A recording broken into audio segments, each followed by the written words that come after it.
All right, so example 2. If you need it, here's a video to help you quickly get started.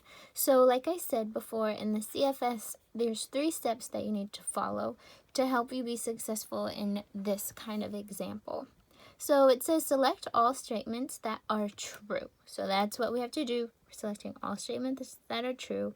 And it says the graph shows the proportional relationship between the length in feet of the hallway den covers with tiles, and which is x. So x right here for my x-axis is feet, and then the number of tiles he needs is my y-axis. So below it says select all statements that are true, so we're going to go by each one and make sure and see which ones, could be more than one, is true. So here we go. First thing we have to do is determine the units for the x and y axis. So that's the first thing you need to do, and you're gonna write it down right here. So in example 2, I wrote x-axis and I wrote y-axis, and you could pause the video and actually take down these notes and follow along. So my x-axis is feet, right? Because on the bottom, again, x is side to side, is feet, and my y-axis is tiles. So it's really important, again, to be aware of that.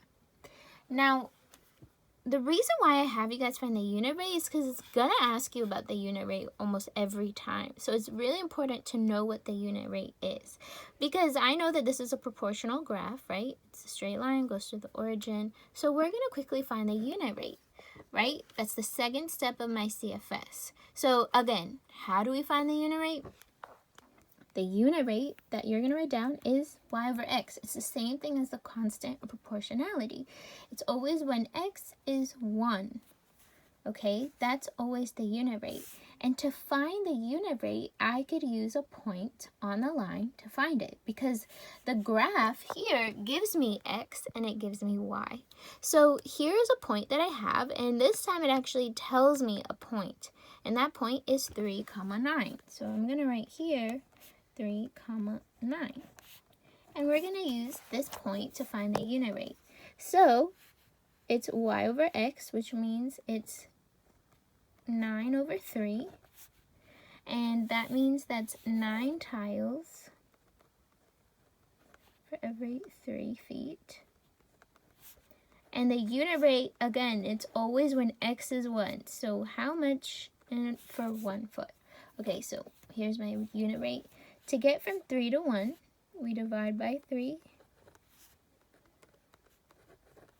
3 divided by 3 is 1, which means 9 divided by 3 is 3. So that means that the unit rate here is, or the constant is, for every 3 tiles, or for every 1 foot, they need 3 tiles. Okay, cool.